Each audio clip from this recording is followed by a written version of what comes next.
Good evening, our esteemed viewers. Welcome to the tower at UNN. My name is Dr. Juko, the host and presenter of this show.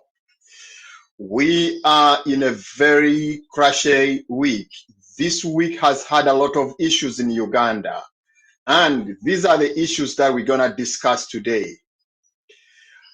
In most of the trending news, China has been mentioned to be in great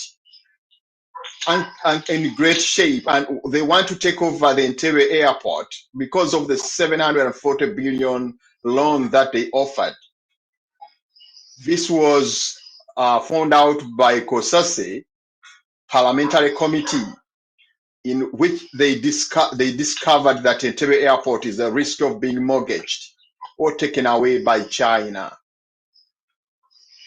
It is very, very interesting to note that even the minister admitted, Mr. Kaseija admitted there are loopholes in the 740 billion loan agreement Uganda signed with Exim Bank of China for the expansion of the Entebbe International Airport. According to this information, the Exim Bank of China can take over Entebbe Airport in case Uganda fails to pay back the loan of 750 billion. In this agreement, Uganda will be subject to the Chinese legal regime in case of any disagreement or failure to pay the loan to the bank. This very week, we had a lot of other trending issues, particularly the speech by the president. The president had a keynote address on the 28th of October, 2021. Mr. President talked about the opening up of the economy and the schools in January 2022. He said by the end of 2022 December, by the end of 2021 December, Uganda will have received 23 million doses of COVID-19 vaccine, and that will help to cover up the 12 million Ugandan people. He also noted that Uganda cannot be threatened by terrorists. That Uganda has fought wars which cannot be, they can't be scared by just these simple terrorists. Mr. Museveni also talked about the issue of sectarianism. I don't know why the president these days talks about the Bachwezi. I don't know. I think we'll have to have an explanation from some of the experts. All these are the issues we're going to discuss tonight in the tower at UNN. With me in the studios, I have Honorable Dr. Miriam Matembe, who is one of the Ugandan activists, a human rights activist. She was part of those people that drafted the constitution. She was a member of parliament for long, the Ugandan parliament. And she is continuously working to see Uganda liberated from those hands of the dictatorship. Will you welcome Honorable Matembe? Welcome to the tower at UNN. Can you greet our viewers? Thank you very much. I'm happy to be on this program, and I'm looking forward to hear and participate in this debate. Thank you very much, Doctor. It's a pleasure as well to have you at the tower at UNN this evening. Also in the studios, I have Lawrence Semgoma, a forensic analyst, and our usual discussant at the tower. Welcome to this tower, Mr. Semgoma, Lawrence, all the way from Boston.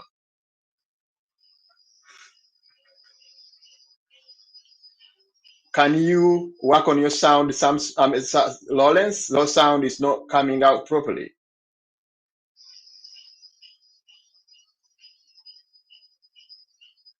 We have trouble with your sound, Lawrence. Let me have one of another guest. We have Desire.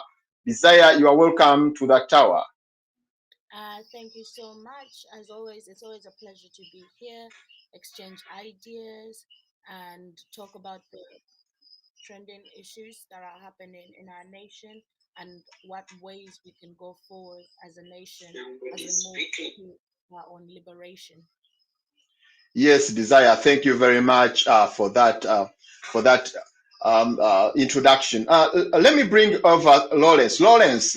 I think we can hear you properly now. Lawrence, can you tell us? Can you greet our viewers as we continue? Well, thank you so much, Dr. Giuco, for once again inviting me to the tower. It's always a pleasure being part of this big discussion to articulate issues to the wider Ugandan community, more so the one in the diaspora, and all our viewers who can, view us and listen to us through our different media channels. Um, I'm indeed honored to always get that invite to be part of this big talk. Thank you so much. Thank you very much, Lawrence. We shall be having some other guests coming over, but when they come, we shall be in touch with them. Let me start with Doctor. Doctor, we have a problem that has surfaced through the parliamentary committee of COSASI. This committee is quite evident when they articulated the problem of the airport. The airport seems to be in a balance to be taken over by some of our, by the Chinese bank. So, Honorable, what is your take about this, and how do you think? What do you think the trouble we are in can be covered up? Mr. Katerega, for sure, I don't know whether I really have answers such issues because first of all, I don't participate in those debates in COSASE, and I don't know the details of that agreement which they entered into the airport. And so I don't think I have much to contribute on this subject.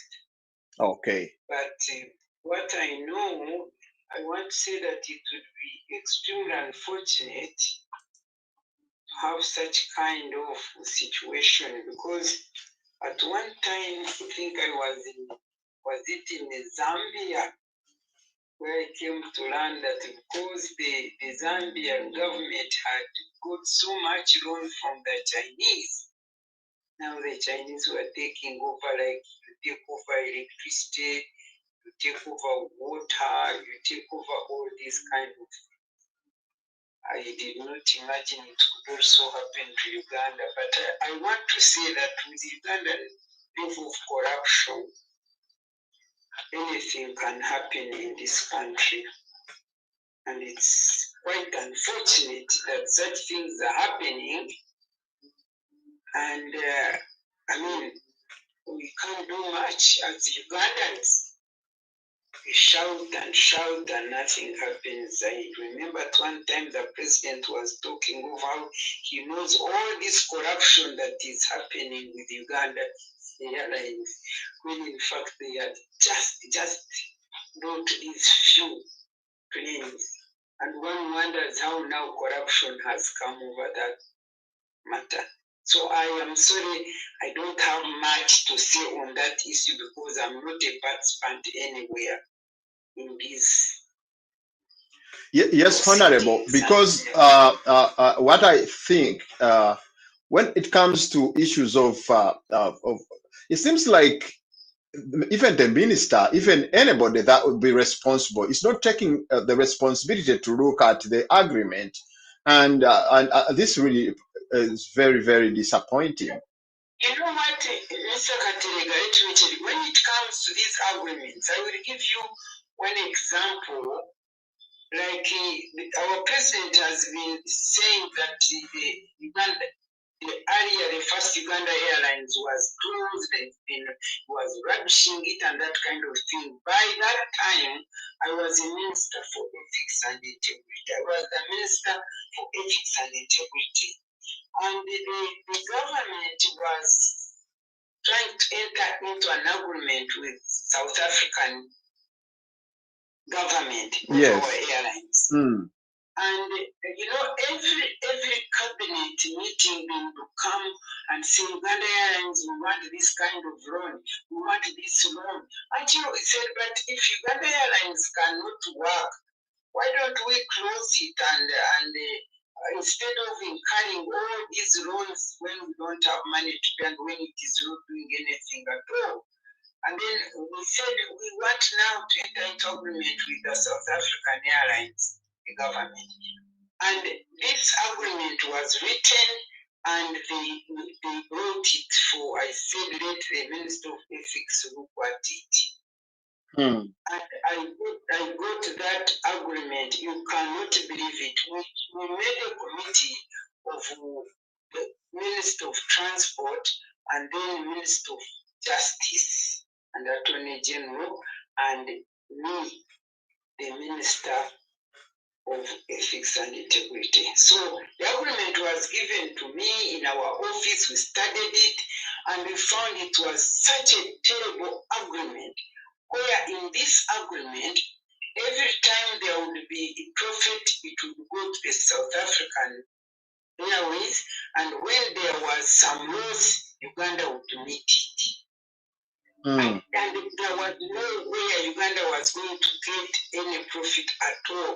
And I brought, when after studying it, I called this meeting of the three ministers committee, and when I presented them what the argument was like, they could not believe it.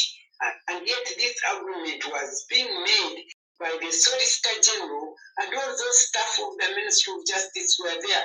They had read that agreement, I believe. It was so, unbelievable that you could make such an agreement, and therefore I recommended to the cabinet that the Uganda Airlines be closed because we cannot enter into that agreement. And then when the president, we met in a cabinet, when the president was told that, the recommendation is that the Uganda Airlines would rather close down because we can't manage.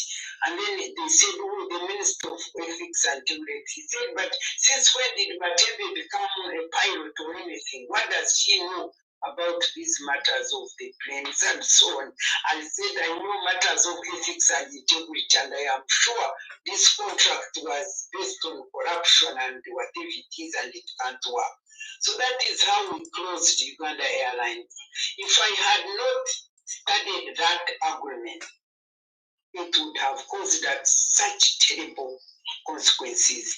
So you can imagine these people who enter into such agreements. If, for instance, they go to China and sit with them and they put them in these big hotels and they enjoy, and the other ones write agreements and our staff just go and sign. That's what happens. It's so painful. It's so painful. I don't know if this is what has happened. Last night I was looking at our minister. You are joking. You don't know Uganda.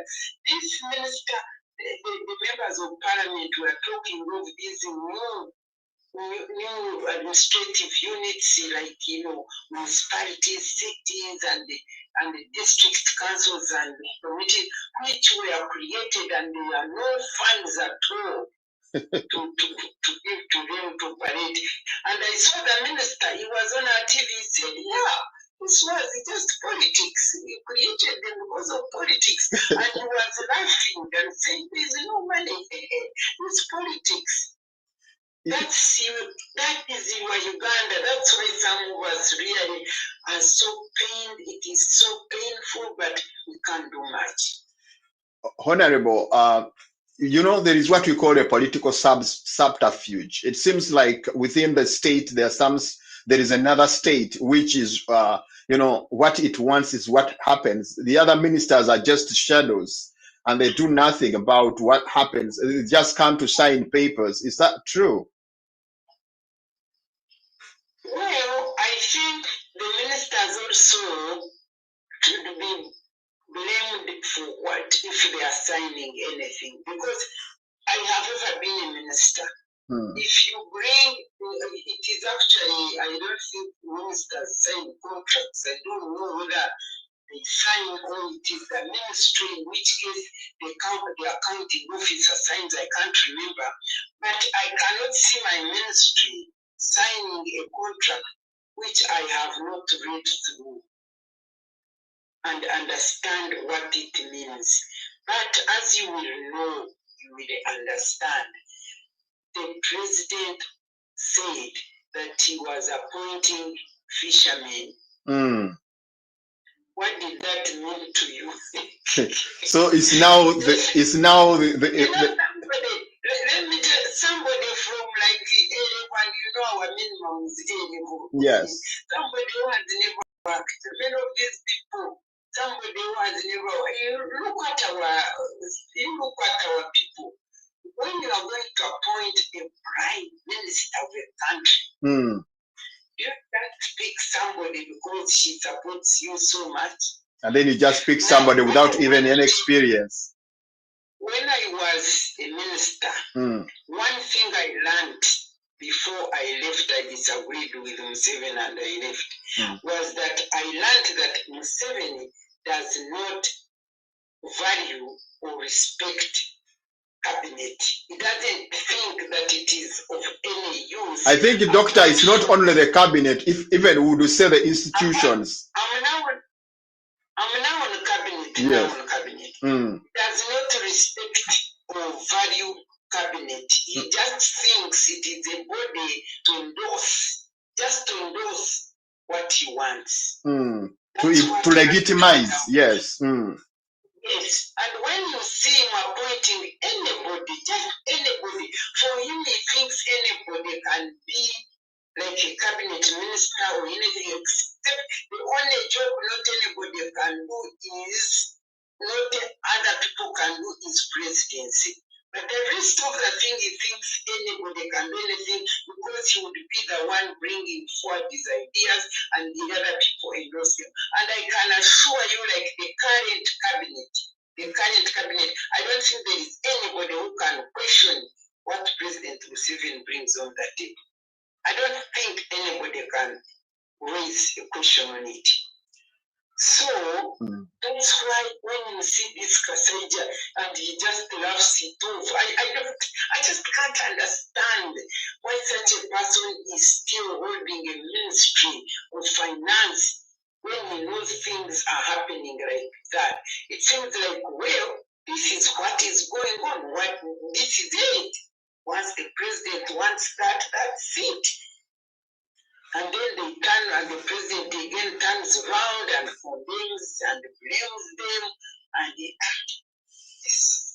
Yes, Doctor. Thank you very much for contribution on that topic. We're going to come back to you when it comes to the topic of the speech of the president, because we have some issues that we need you to clarify, to have your opinion as well. For now, let me have the people in the studios here. I can't hear them. Yes, I'm going to get you off. I'll get you back when you have the other topic. Honorable. Okay. Thank you, Honorable. That was Honorable Miriam Matembe, who is a renowned activist, and then she has been on the scene for quite a long time. Let me come back to the people in the studio. Lawrence, what is your take? Entebbe Airport is being taken away by the Chinese. Let's have your take.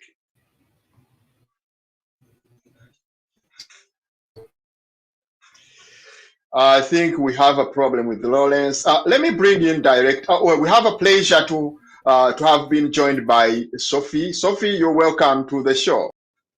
Can you greet our viewers? Thank you, Dr. Juko. Our viewers, thank you so much for joining us today. And it's a pleasure that I'm on this platform and I've been invited to be a guest on the tower. We appreciate all of you and your time that you've taken. And I'm so blessed that I'm on the platform with really special people, especially Honorable Miriam Matembe. So pleased that I'm on the same platform. Thank you. with Desire in this regard. Desire, it seems like you have heard how Dr. Matembe was talking about the issue of the airport. I mean, these things are signed by people that really don't feel the pain. I think they feel the pain, but they don't have something to do about it. Uganda seems to be totally in occupation. Everything that is said or anything that is done is done out of that feeling of the people. It seems like their interest is run the government the way it is, and then as long as people will follow you up. What's your take about this? I think first of all, I want to thank Honorable Miriam Matembe for her admission towards this issue, and I think that what we as a public are coming to a recognition of is the confusion that is. First of all, is the confusion that is in politics, but not only is there confusion in politics, it's lack of accountability that is requested of these leaders has led to a much bigger confusion because whilst we were preparing for the show, we went back to see what actually is happening and why are we at a point where we might lose our airport. As Honorable Matembe has submitted, she helped to hold Ugandan Airlines. But why is it that when we go back and start to see what actually is happening, is in 2016, the Ugandan, for all of a sudden, Uganda wanted to expand its airport, looking for a loan, and then 2018 they get this hefty loan that they have no way of paying. But then also then last year 2020 we buy all these new aircrafts, and we're talking about a population that is we're focusing. The government has decided, the government has been used, not decided, because we're in a system whereby the government is used by a warlord who just took over everything, and nothing works unless they decide if they should work east or west, whereby most of our population cannot even travel via road, but we're focusing on airport transportation and the flying in and out of people. Whereas when the Ugandan public itself doesn't even have access to roads to transport for goods and services. So the question then comes down to, we know there is hefty corruption, but also the misleadership is encouraged by lack of accountability. And yet again, the misleadership is further encouraged by not being informed. These deals are signed. For example, like this one was signed September 2018, but without the knowledge of the Ugandan public, and it's signed for the Ugandan people and in the name of the Ugandan people. And this is not broadcasted and put on media sites or put out there for us to know. But then when there is a problem like near the loss of our airport, then they deem it essential for us as a public to know. And then the next question was, who actually went and signed these agreements? We had Honorable Kasaija there. Actually, Mr. Kasaija was there, Sam Kutesa, and William Byaruhanga. And then you ask, what do all these people have to do with the Ministry of Just Finance? Again, if we go by a ministry is supposed to sign an agreement. So I think what is happening right now, or what this shows, is it brings on the question of how much more debt is there that can, because the first agreement was Uganda was to give up its part of Lake Naluvale to the Chinese. That was the first agreement. Then they later agreed to the airport. So why is it that this information was put forth to the Ugandan public in when this agreement was reached? But now we get to know this information when it seems like we're at the sour end of this whole situation. So it's not only about the corruption, it's also the confusion. And again, it goes back to what what has already been said, getting unqualified people in places just because they're going to accept and let everything pass by. And then the bigger question is, what was this money even used for? Can we account for this money? Because that question has not yet been addressed. Can we account for where this money has gone? And the airport was given forth because the people who represented the Ugandan people claimed that we can build another airport in Hoima or Jinja. So my question is, why are you now crying on national TV if you can go build another airport in Hoima or Jinja? So all in all, it it shows the confusion, it shows the lack of respect, it shows that there is no leadership to be offered by the government as it stands. There is no resolutions that they can offer the Ugandan people, and we are at threat. Our economy has always been at threat of being seized by anyone, as this government is just at the receiving end of loans. So that's where I'll end my submission. Thank you very much, Desire. Thank you very much. Let me bring in Lawrence. Lawrence, you've heard Honorable Matembe talking about how nasty is the situation in Uganda, the way they handle issues, and it seems like many of these people that in a position of power don't even know what is signed, or they just brought papers to sign, not reading through, or not even having a hand into them. Like you had Mr. Kasaija saying that there were loopholes in the agreement. Would you please have your submission on this?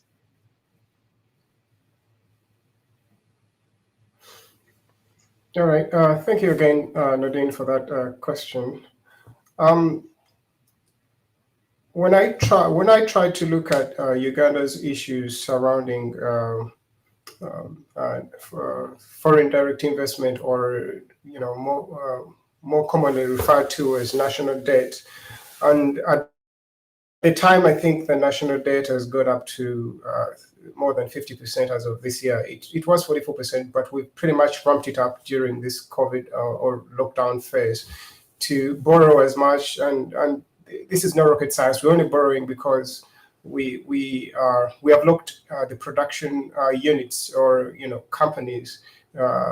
Employees of these companies are actually home, so there's not much they're making, and if the people are not working, then the country is not going to collect as much revenue. Right now, that is what we're faced by. We're just borrowing more right now because we don't have capacity to collect locally. But getting back to probably where just focusing on the national hairline, where this whole thing starts from, is you go back to the privatization scheme, just like Honorable Mariam Tembe has labored to explain. And at that time, we agreed that the national airline wasn't functioning and we had to close it. And there were all these other, there were so many reports that were circulated. Yes, at least one ended up on her desk. There are many that ended up, yes, in BOU and many other offices, such that they can all try to analyze the state of the airline and see what to do for it. And it was agreed at that time, unanimously or otherwise, that they had to get rid of the airline in order, to create a more profitable venture for the country. And yes, we can agree that the airline then had issues, like I think most of the people who are actually, especially government officials, they were not even paying for their tickets to use the national airline because it's national. They were just getting free rides. If you're running a business, you have maybe a taxi or whatever, and then your relatives use that service without paying, and in this case, it was the government officials, you're definitely going to make losses. More so if most of them know that they have an open ticket to go anywhere, the airline can drop them. Those are some of the issues it faced at the time, which again, you can see they were coming from, again, the same people who are proposing that the airline has to go. But what happens just about the time when you're transitioning from Uganda, the airline corporation, to whatever, selling it out to the South Africans and all these other subsidiaries that had to come in to take over our routes and all that? Well, you remember what happened in that whole project. It's more like NHAS took over a certain percentage of shares, and then we had Caleb International, which was owned by the president's brother at that time, take off a certain percentage of that. And it was just a scheme to just get those shares for almost free at that time. And looking at how the airline, the airline is set up right now, if you just go to the Civil Aviation website, or, I think it's the only place you can get any information, you're going to see that they have so many services that are under the airline. So when I hear that the Chinese are taking over the airline or they're taking over Entebbe. What are they exactly taking over? Are they taking over handling services? Are they taking over the clearing and forwarding? What are they taking over when you say that? Are they taking over the land? Because I think there was a news headline a while back, that's over 10 years ago actually. It was in 2008 when the MPs were, asking I think the CAA by then to produce the land titles for Entebbe International Airport, citing that they could have been part of the deal, to sell over, to sell off the airline, which happened, in the same case with UCCB. I mean, UCB, the bank, when they took over the bank, all the properties that were under the bank that were actually even valued more than, the value of the bank itself. UCB even had properties abroad, and I would imagine even the airline had a lot outside Uganda. All that went into the packet just like that. So at the moment when we discuss, or when this comes to the forefront, that the Chinese are taking over, what are they taking over exactly? Is it the land? Is it the operations? Yes, there's a lot of money to make in an airline if you know how that business goes. Yes, handling services that having share, rather the majority shares in. I don't know whether he relinquished those shares, but there's a lot of money to make in that space if you know how the traffic. So if we're going to hand this over to the Chinese, and this is probably they are more efficient, is it really going to, when they take over, is it all of a sudden going to be more profitable? And if I may ask, is the airline right now any profitable, such that can hand over to our, our creditor to recoup? Okay, to recoup over. I mean, to recoup. I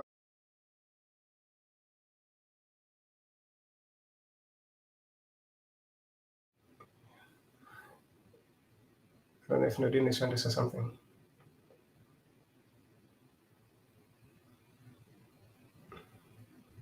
I didn't hear him.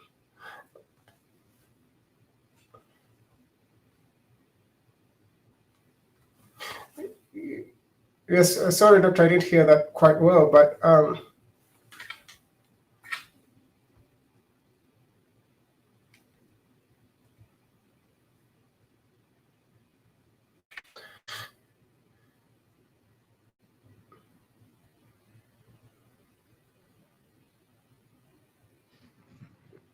he's on mute. I can't hear him. Lawrence, can you go ahead? Let me have Sophie in. Sophia, do you hear me? Let's have, let me have Sophie now. Sophia, you have heard all this said, and we try to see what is really happening in Uganda. The situation seems to be in disarray. The people that are responsible for working on some of the issues seem to be taken for granted. The president does everything by himself, and at the end, things go wrong, and then starts blaming other people. What's your take about that? Well, thank you, Dr. Juko. First of all, the situation in Uganda, I mean, I might put a sort of a smile, but the situation in Uganda is quite abysmal, really, and it's quite saddening. I mean, you go from sad to frustration to hopeless. My take on it is that the president of Uganda, or current general of Uganda, is the God and the God and the God. I say this because the people are giving him that power to be the God and the God and the God. So if you didn't give someone the power to make decisions for your life, then that person would probably not have the power to make the decisions that they're making. And because us, the Ugandans, have given that power to these politicians, and particularly the person who's in charge of our resources, of our everything about all the decision makings, economic, social, health, everything is like one man band. So he's just simply says which way should you go, which drum should I beat, and everyone starts dancing. That sort of dancing to a beat or to a drum because any person has, sort of made a sound, it is not good for us. It's not good. And I can explain this because, as a social worker by profession, I can only explain it through the human behavior. Our behavior shows to this person who's in charge of our country, that we are okay with the status quo. We are okay to let him beat the drum or beat the, give us the beat, and we say, which tune, how can we dance to this tune, instead of saying, well, actually the tune is out of sync. It's not in the rhythm that we want to dance to it, but we just bang our heads and probably dance, instead of dancing maganda, we're dancing rock, uh rock music, banging our heads. That's the only way, way how I can explain it. Being a social worker, I can only explain human behavior through, you know sort of psychological, or philosophical explanations or thoughts or perspectives. And to me, the current situation is that we've given a person who's got narcissistic, tendencies and characteristics, we've given them the, you know the the power to do whatever they please with our country. We've done that through going along with the status quo, through saying it's okay that we are treated this way, to say that, the roads will not be made, but you can continue having the loans that you have. This is how we've got to this. For where does the money go? Because surely it doesn't go into the resources. It doesn't go into the infrastructure of our country.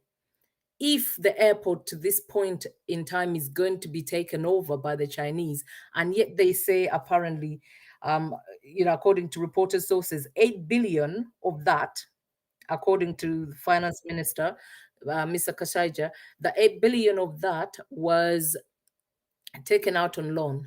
However, 7 billion has already been spent, right? Has already been taken out in the form of loan.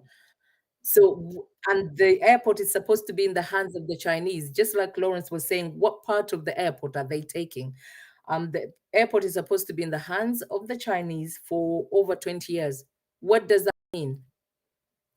I mean, I'm thinking, or I have a hypothesis that thinks the reason why we had the toll on the highway, because the highway was built by the same people who are now taking over, the international airport, is that they built that road toll obviously to be able to collect, I suppose, the loans that we owe them. But if that's all we have to show for it, there was supposedly, that there would be improvement on the airport. I don't see much improvement at the, at Entebbe International Airport. I don't see any improvement, like Desire was saying, on how building another airport anywhere else. If this is what we call progress in 40 years, we can either sit back, relax, and take whatever comes to us, or we can take action. We can either be here online and, and lament and talk until the cows come back, or we take action. If we're just going to be, we can talk for the next 10 years and there would probably be nothing, because if there's no action, then pretty much there's nothing. We need to say, this is our dream. Our vision is to change the status quo. And how do we change that? We need step by step, just like we've started off obviously with the UFCC, step by step, to say we've had enough. We've had enough. We need change. Enough of the status quo. Enough of saying that now, someone is going to take over for 20 years.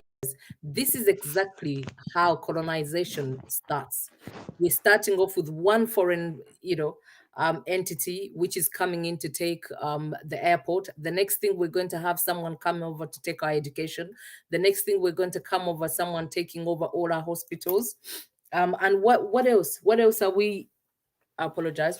What else are we going to stop at? what else are we going to give up without, shouting loud enough to say that enough is enough? Well, you've started on the airport. Now there can't be anything else. I mean, we know that they've taken quite a lot of, there's a lot of things that have gone into the hands of foreigners or into the hand of colonizers, this in this form coming as new colonizers from Asia and not from Europe or from the Americas.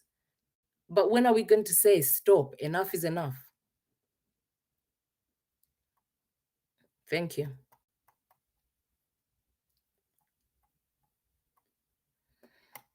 Is Doctor still around?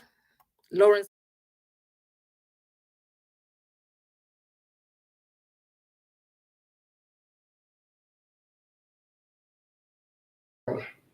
Yes, I can hear you, Sophia. Thank you so much for that. Can you hear me? I think you should be able to hear me.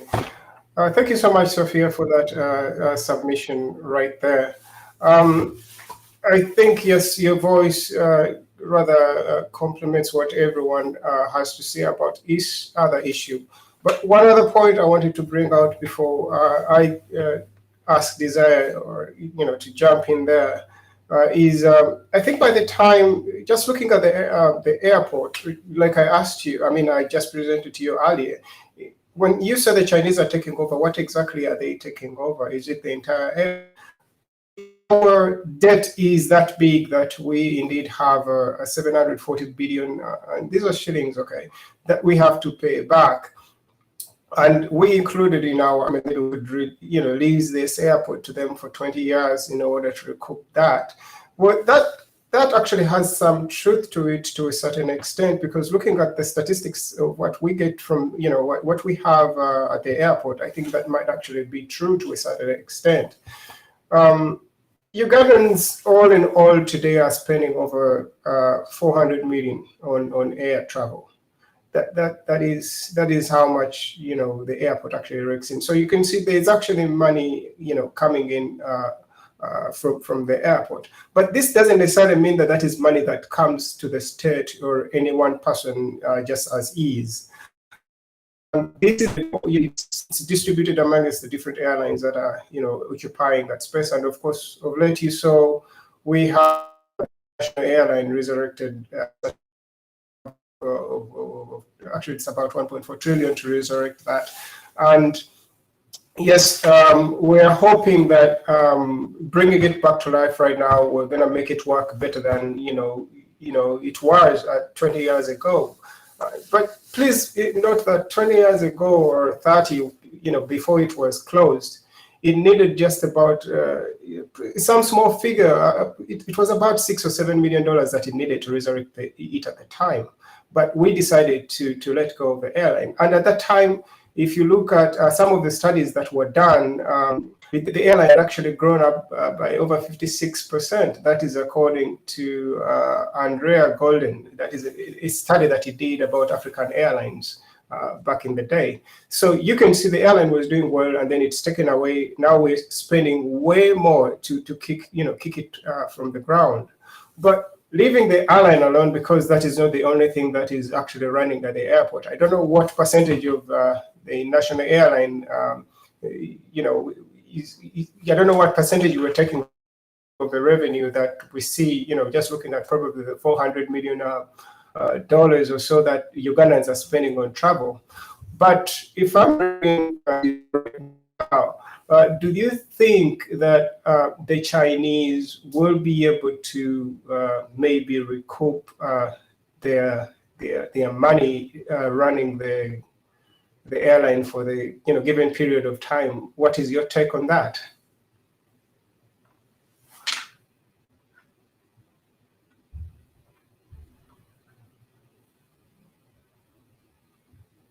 That yes, the possibility of the Chinese fully managing the Ugandan airport and getting their money back and resources is possible, because it's mishandling in Uganda that makes things not lucrative. We've had so many industries that are lucrative, but as soon as a private company comes in, then that industry becomes lucrative. When someone else is handling it, then it becomes lucrative. It points back to having unqualified people in these places of power to make decisions. And it also comes back to these things are looted by corrupt leaders. They take the money and then they let it die by itself. So, looking at the context whereby no one else should be managing our airport for us, because we did not go through colonialism to free ourselves for that to happen. But then, yet again, we've been living under neo-colonialism for a good period of time, whereby the Americans and the UK have still managed to control how we spend our resources, as our hands are tied by IMF Bank and all the loans that we still owe to IMF. So, in regards to that, to the question of colonialism, is that it's coming at us from both ways. It's coming at us from both ways, but our leaders do not help because they're used to easy handouts. So, to your question, yes, the Chinese could rebuild and get their money from the airport in 20 years and then keep it pushing. But what does this mean for Uganda?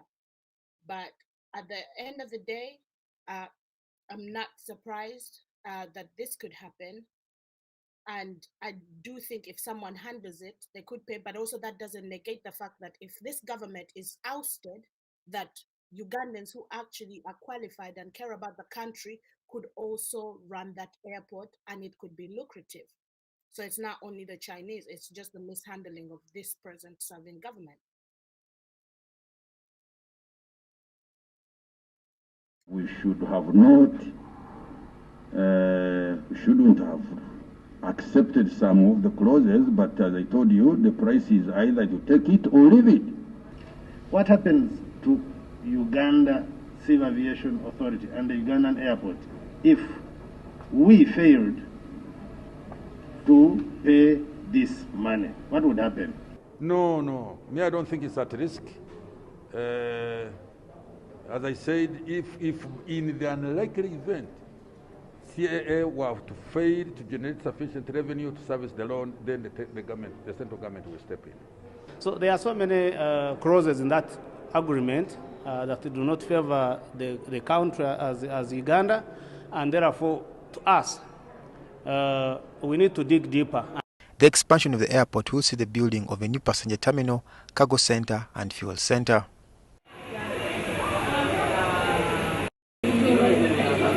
In 2015, Uganda entered into a loan agreement worth 710 billion shillings with the Exim Bank of China to facilitate the expansion and renovation of Entebbe International Airport.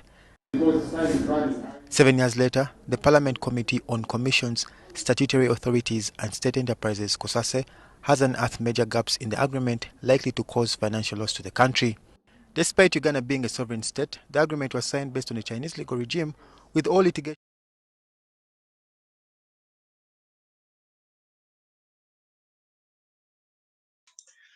Yes, thank you very much for the video. I think that wraps up almost everything that we've been trying to talk about here as regards this topic. And let's have a break. And when we come back, we're gonna go direct and discuss the issue of the president's address, and then we shall get sense out of that.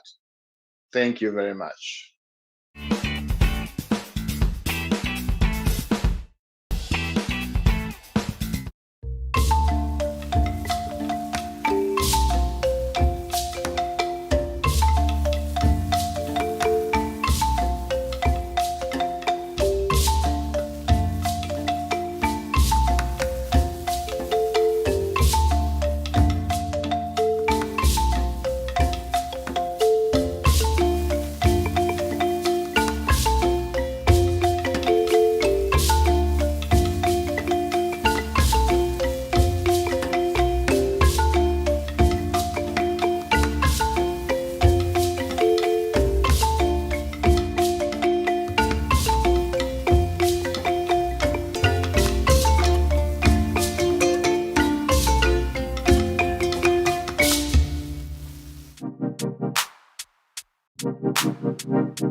Time takes a toll on everyone, they say. Time is merciless, it won't wait for us to change. Time, I am stressing out, I can't figure out what to say.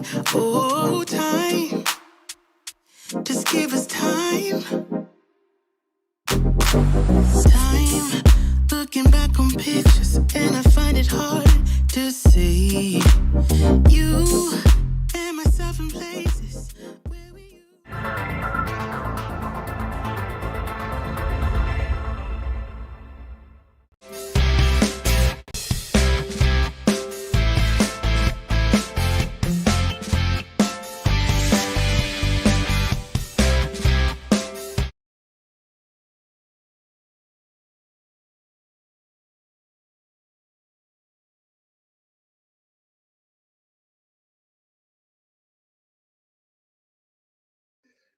Welcome back to the tower at UNN once again, the second part of the show. My name is Dr. Juke as usual, and the host and presenter of the show. As we try to wrap up the topic of the airport, I would love each of you to have a 2 minutes wrap up, and then we go to the next topic. Let me start with Desire.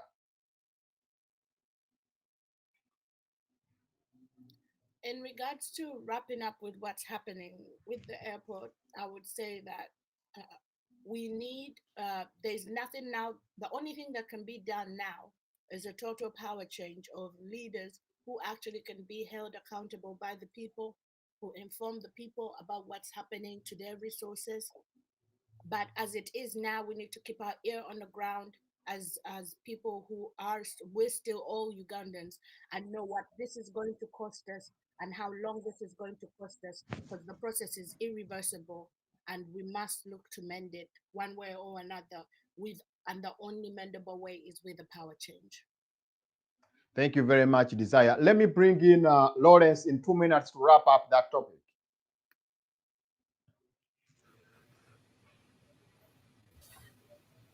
Yes, thank you so much, Nadine, right there. About the airline, I think my last kind of thoughts on it is I think the COSASE, what they are doing right now is just examining the effects. So after the fact that damage has already been done. I mean, if the Chinese already have a contract that is already, written in their favor, and they have clauses that suppose that in the event we fail to pay, which seems to be our current scenario right now because we're still borrowing more, I don't think you could be, you could convince me that you're able to pay your debts if you are unable even to raise enough funds to, run the current economy at the moment. If you're borrowing more, that means you can't pay up for your debts. And I think that was well explained by the Minister of Finance, Matia Kasaija, that at the moment we're barely making payments for the interest, or at least we're making payments on the interest for the debts we have. So if at all we're in a situation like this, then I guess this is just another. This is just going to be another lesson. If it's already, carved in stone like it is, and we can't go back on that agreement, because I doubt the ability of COSASE or even the Ugandan Parliament at the moment to reverse those, the agreement at the moment. We already took the money, so we just have to go by the terms we set out in there. And yes, it's that is a real possibility that we are actually going to use the airport, at least for, the airport for those 20 years, and God knows how much revenue we're going to do. But I mean, it should be a lesson to future leaders, especially if you're out there and you're thinking of getting into leadership. You should be probably more patriotic when you sent on state missions and you have to draft agreements that are supposed to be in favor of the nation. So for me, it's crying over spilled milk. If this is already a done deal in the agreement, and already the president and all the people who are involved already, put it into motion, we are only going to just pick up the tab. It's unfortunate, but that's where we are. And maybe let's just hope that we do not have a repeat of this. Of course, in 20 years' time, I hope, we will have a change in leadership, at least for those wrong elements who drafted agreements like this. Thank you very much, Lawrence. Let me have Sophia finally to give, in 2 minutes, just to give a wrap up on that topic. Thank you, Dr. Juko. Well, my take on it is that, it's a sad and despicable, we call a spade what it is. I don't like to mince my words or sort of, sugarcoat the words. The fact of the matter is that the amazingly poor leadership that we have had or we are continuing to have is indeed putting us in mud waters. We're all soaked in that we can't even breathe. The fact of the matter, they've now taken over. They're talking about, I suppose it's set in stone now that they're taking over the management of the airport. We know that there's definitely going to be more. This is just opening a can of worms, because I'm sure there's more deals, dirty deals that have been signed over the lives and livelihoods of Ugandans. What will happen to those people that work at the airport? What will happen to, I'm sure there's going to be job losses. I'm sure there's going to be other people working at the airport instead of, Ugandans. I'm sure there's going to be more immigration, from Uganda as a result of this important resource of our nation. Right? We only have one airport, and one airport only is now being occupied by, is going to be occupied by foreigners. What does that say about us as a people? That is our first, the face of us. When you come in, what do you see? This is our face as Ugandans. This is the first door that any foreigner or anyone can come in to, to say, well, welcome to Uganda. What are we going to say now? Because I'm sure the face of it will change. Thank you. Thank you very much. Thank you very much, Sophia, over that. Let me go direct to another topic, the issue of the presidential address. The presidential address was very, very pertinent this week, where the president was very categorical on a lot of issues. He talked about the opening of schools in January, and also talked about the vaccination issue, that people by December 2021, we shall have 23 million doses of COVID-19. He also talked about the issue of the bail. Again, the bail issue came back into play, and also the issue of the terrorists. Doctor, we as Ugandans, whenever we see the president coming over to speak, we feel like there's something very important that people have to listen to. But it seems like it's the same stories that come over all the time whenever he comes to speak. Yes, doctor.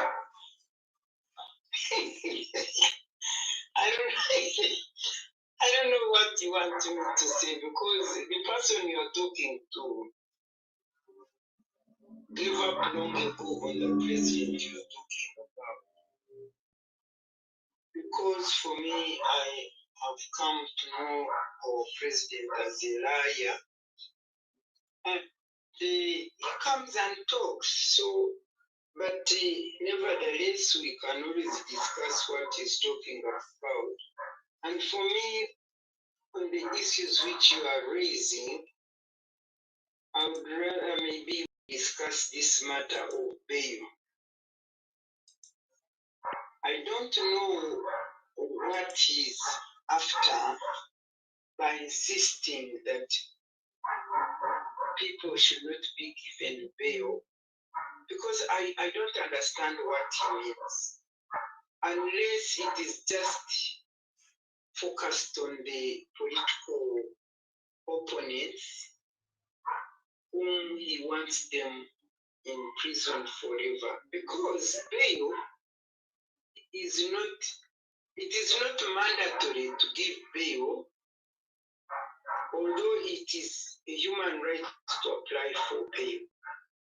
Usually the discretion is left with the judiciary, the one who is presiding over the case, having listened to the justification for the bail and taking into account all those issues you must take into account in order to grant bail, so that when this is realized, bail is granted.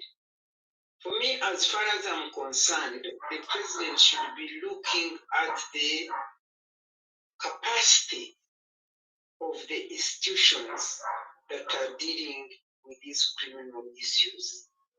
Because it is not failure to grant bail that is causing all this failure of justice and fairness. It is because of the weak institutions with no capacity, polluted by corruption, of course, nepotism, political patronage. All these things combine or conspire together to make the institution of justice fail to handle what it should be handling. For instance, if you want prisoners to be handled without having even to consider bail, if you do quick execution or prosecution of the cases, would you now be having a problem with the bail? Because the priorities of our government are upside down. I'll give you one example.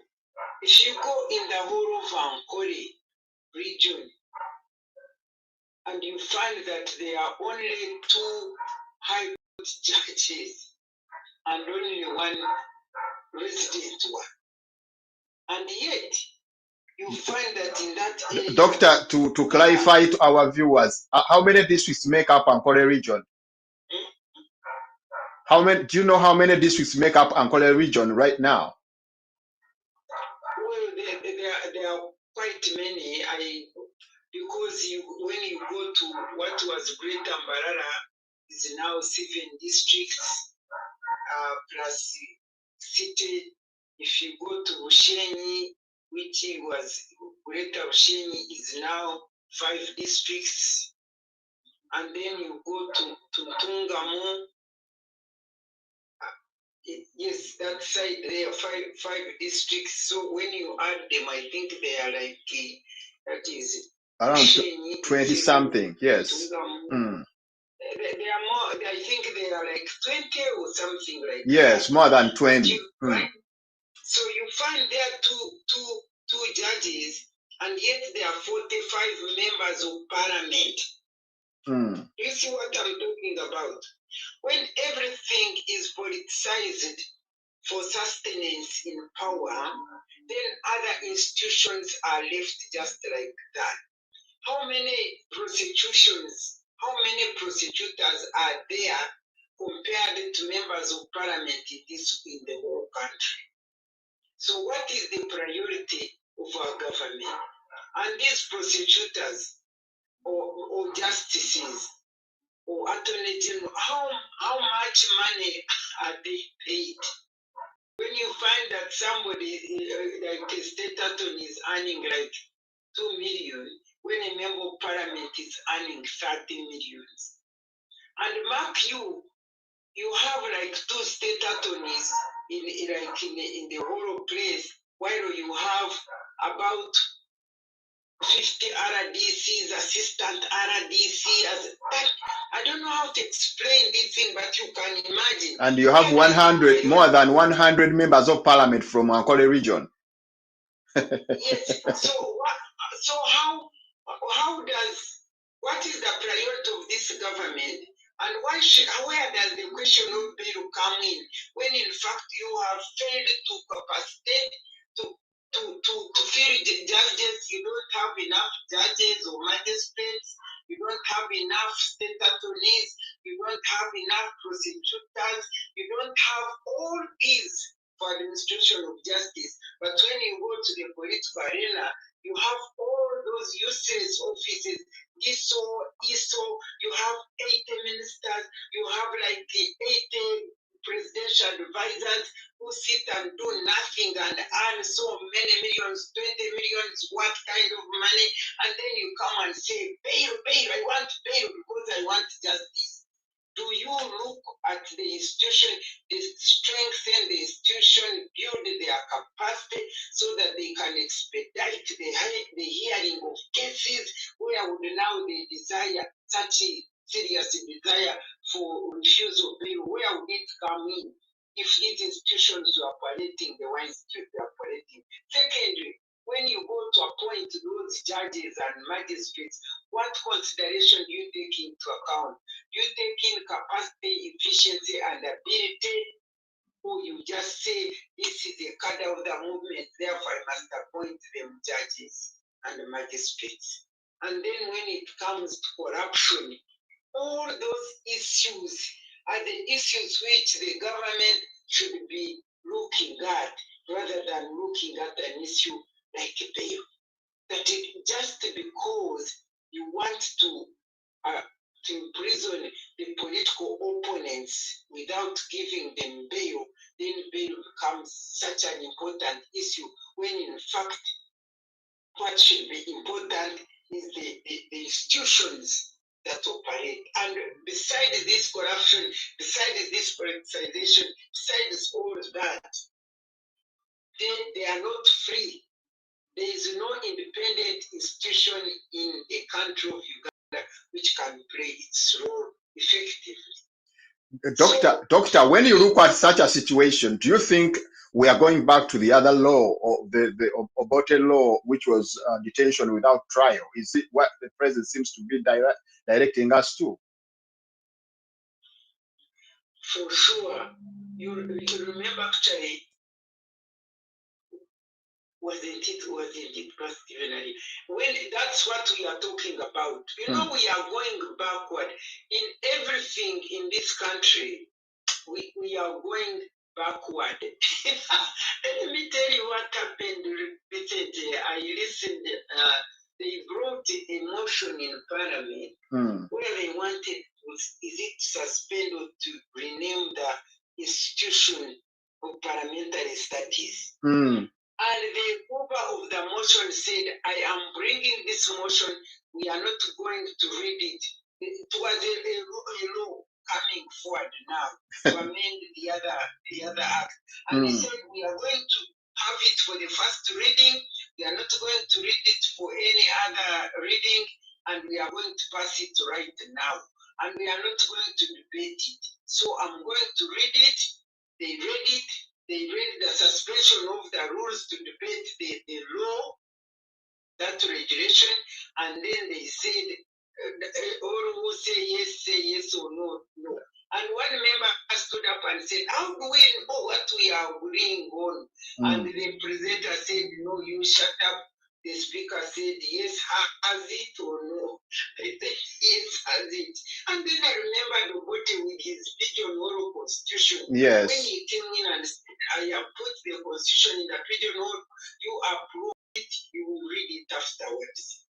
I said, my goodness, is this where we have reached? So, for me, you are talking to somebody who really on that day, 2003, when I objected to the removal of term limit, presidential term limit, having been a commissioner on the Uganda Constitutional Commission, having traversed the whole country and getting the people's views on how to change power peacefully and therefore introducing the presidential term limit, when I said no removal of term limit, and I saw the members of parliament removing it, I cried. I walked out of parliament, I cried because I knew we are going back to where we came from. And that's for sure what is happening. Because if you know that right now, by the way, I'm a chair, I'm current chair of Citizens Coalition for Electoral Democracy, and I can tell you that in Uganda right now, the question of civil society organizations, we have been suspended indefinitely, and there are regulations and procedures which were passed by cabinet, which are to the effect that actually there is no non-governmental organization, because if it is the rules are that the non-governmental organizations which are partnering with these foreign donors and partners, they must first be their program and whatever they want to do must first be approved by cabinet and then also goes to parliament, and it is approved by Parliament. And then if you are dealing, for instance, with Citizen Coalition for Electoral Democracy, which is for elections, that we must be supervised by the Electoral Commission. And if you are dealing with gender issues, then the Minister of Gender should be the one supervising it. Now, is that civil society? Is that an NGO? Or is it a government body? That is how far we've gone. So where do you see Uganda going? For me, I don't see it going anywhere. In fact, we debate and get tired about all these things. And what is so painful is the question I ask myself is, how have we reached here? Because for me, when NRM government came to power, I was one originally with it. I was a UPM member. Went to Museveni, went to the bush. We supported, and when he came in, I had believed that never again will Uganda have to get it back into violence and unpeaceful change of power. Doctor, on that very note where you are talking, do you see Uganda, whether in the near future, having change of power without bloodshed? Because that is what you have been all along fighting for, but it seems like we are at the dead drop. It will take God to change Uganda peacefully.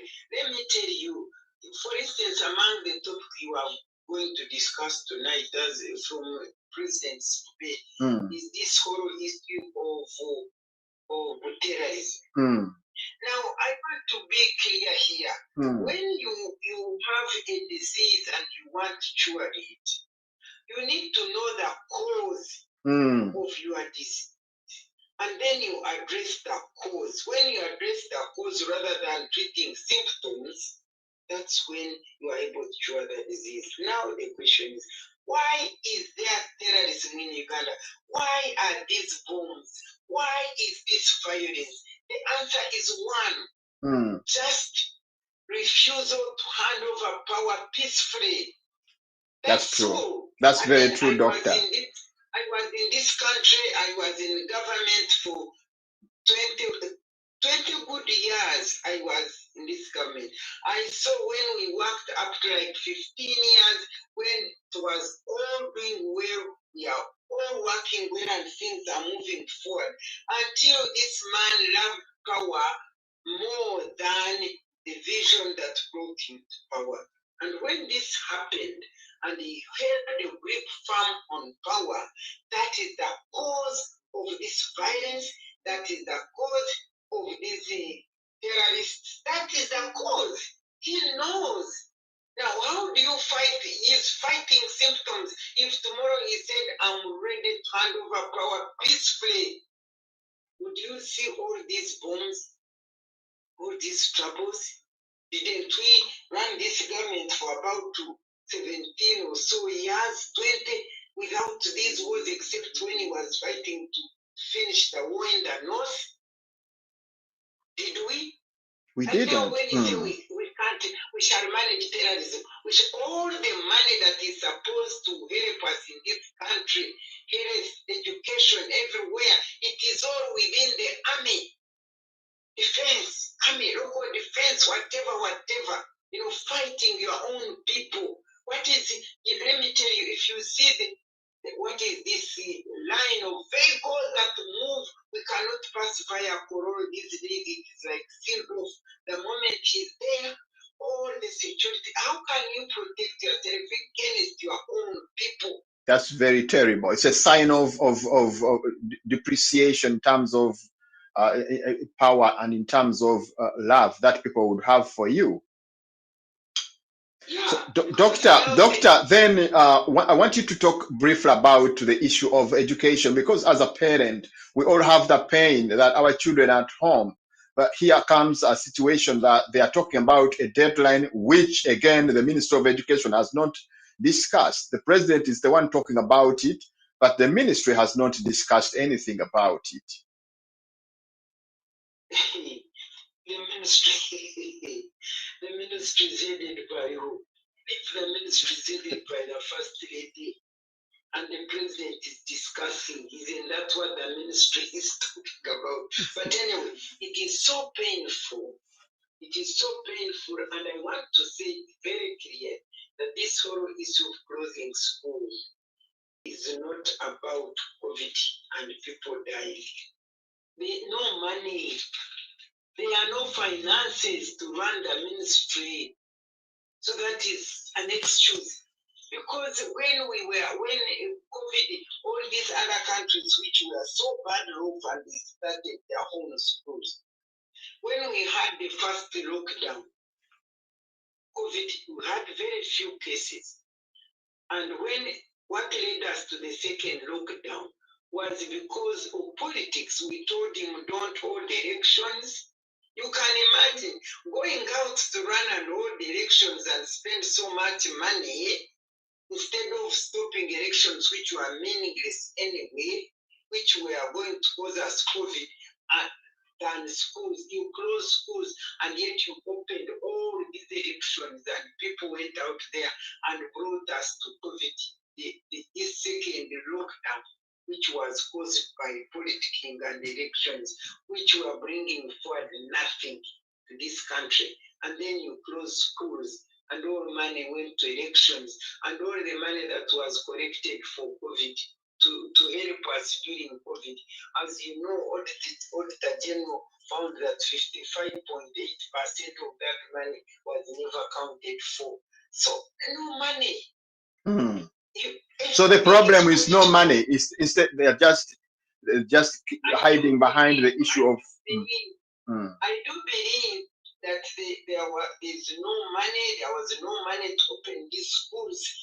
You know, let me tell you, when I think you are head of a family, if I use this example. Yes. When you find a situation which was not expected that happens in your family, you reorient, you reorganize your expenditure and your priorities. Now, when you put it to the county level, here is a country which is faced with the pandemic.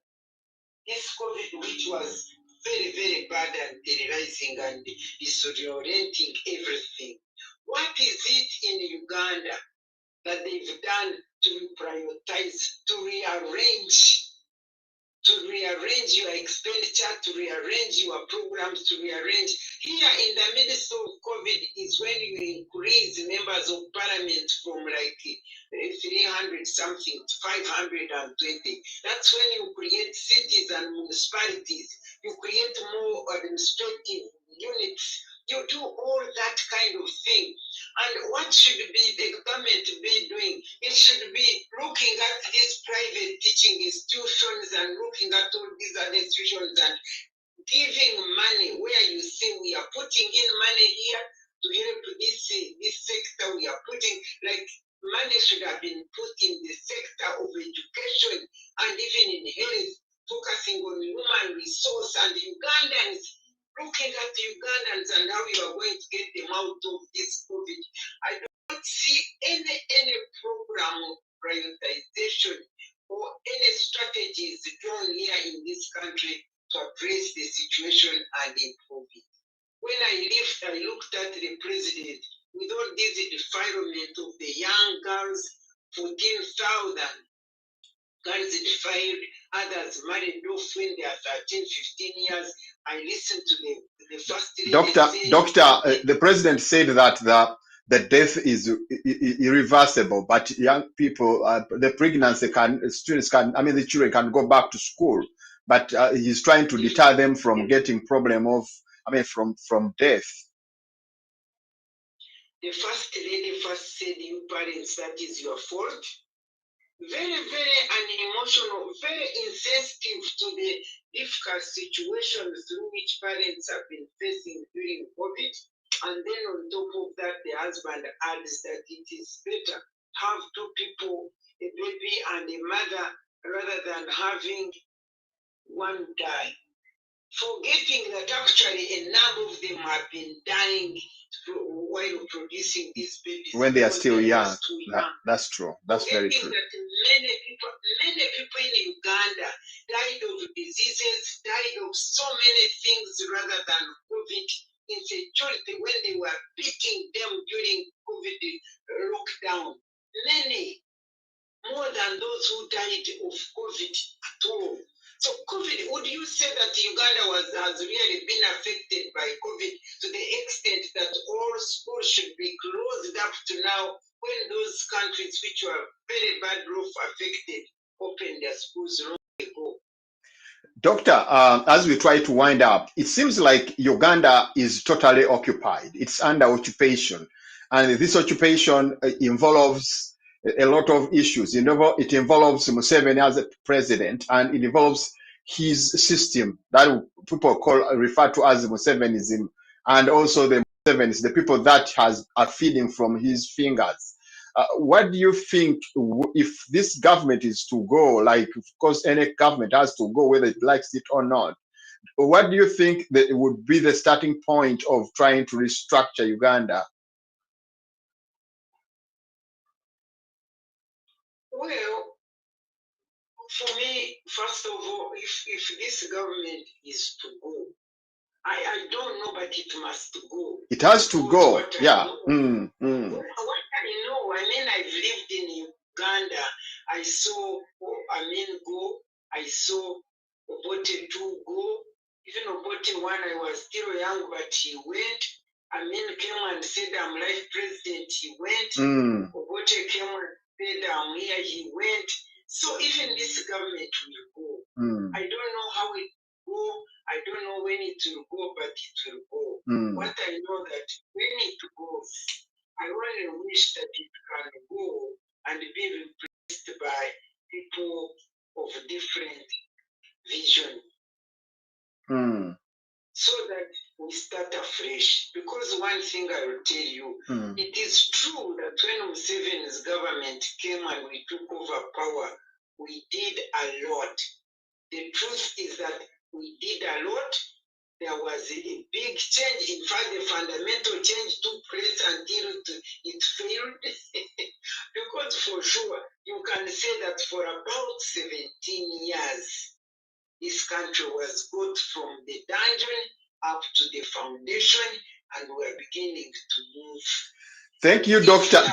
Thank you very much. I'm afraid we have caught up by time, but it has been a pleasure having you here at the tower at UNN, and I hope we are having another time. We'll be having another time, and I hope next time when you to come, we shall have your picture, because a lot of comments over here are saying that they wish they were seeing you. A lot of people were very much excited to watch you here at the tower at UNN.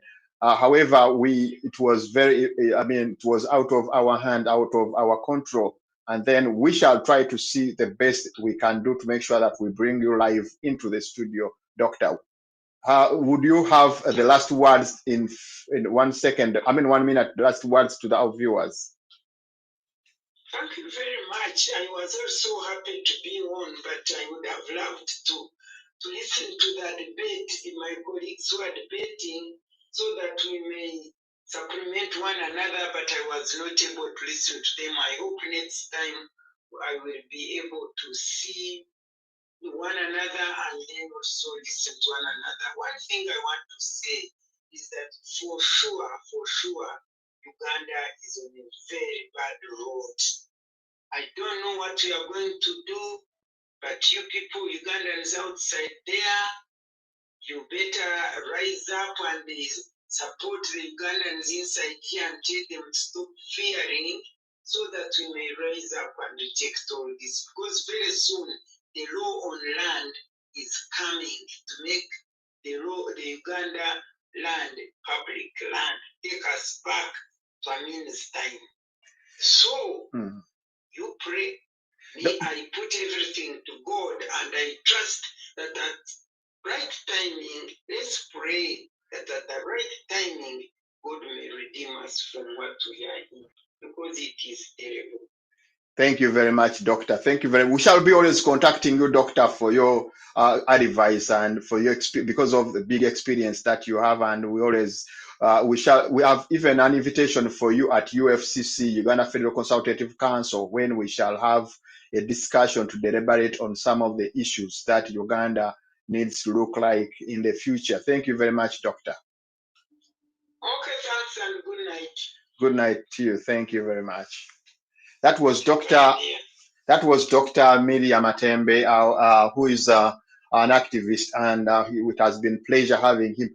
Let me bring in Sophia. Sophia, you have heard Dr. Matembe talking about a lot of issues, and she has been very categorical and very, very pertinent and strong, with a very strong voice over what she talks about, with a lot of passion, because she has been part of this regime all the time.